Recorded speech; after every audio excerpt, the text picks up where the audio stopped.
బాబాయ్ హత్య కేసు కోడికత్తి pink diamond తరహాలో మెడికల్ కాలేజీలపై అసత్య ఆరోపణలు చేయొద్దని సూచించారు శాప్ చైర్మన్ రవినాయుడు. బ్రహ్మోత్సవాల సమయంలో అలజడి సృష్టించేందుకు కుట్ర జరుగుతోందని ఆరోపించారు. భక్తుల మనోభావాలు దెబ్బతినేలా వైసీపీ నేత భూమన కరుణాకర్ రెడ్డి కామెంట్స్ చేయడం కరెక్ట్ కాదన్నారు.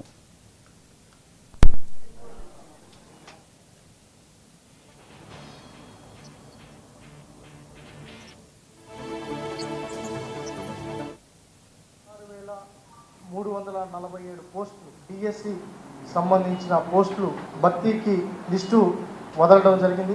రాష్ట్ర వ్యాప్తంగా 7 సంవత్సరాల నుంచి డిఎస్సి కోసం వెయిట్ చేసి పోరాటాలు చేసి నిరసనలు వ్యక్తం చేసి జైలుకి వెళ్ళి గత 5 సంవత్సరాల్లో డిఎస్సి ఉద్యోగం ఎప్పుడు ఇస్తారు, టీచర్లుగా మేము ఎప్పుడు బాధ్యతలు తీసుకుంటాము అని పోరాటం చేసి అలిసిపోయిన వారికి ఆ రోజు గౌరవ ముఖ్యమంత్రి చంద్రబాబు నాయుడు గారు ప్రతిపక్షంలో ఉండగా నారా లోకేష్ గారు పాదయాత్ర చేస్తున్న సమయంలో డిఎస్సి అభ్యర్థులందరూ కూడా నిరుద్యోగులందరూ కూడా ఆ రోజు కలిసి మా జీవితాలను కాపాడండి, డిఎస్సి మీదనే ఆశలు పెట్టుకుంటున్నాం, డిఎస్సి కానీ విడుదల చేయకపోతే ప్రాణాలు వదులుకోవడం తప్ప మరొకటి కాదు అని ఆ రోజు పాదయాత్రలో నారా లోకేష్ గారిని కలిసి నిరుద్యోగులు చెప్పడం జరిగింది. దాని మీదనే హలో లోకేష్ కార్యక్రమంలో భాగంగా ఇదే తిరుపతిలో ఆ రోజు గౌరవ నారా లోకేష్ గారు అధికారంలోకి వచ్చిన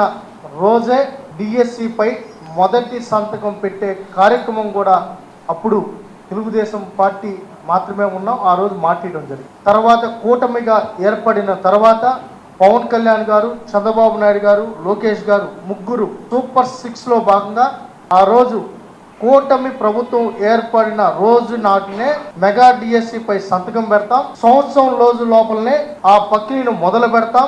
నెక్స్ట్ అకాడమిక్ నాటికి వాళ్ళు టీచర్లుగా వాళ్ళు స్కూల్లో వెళ్ళే కార్యక్రమానికి కూడా శ్రీకారం చుడతాం.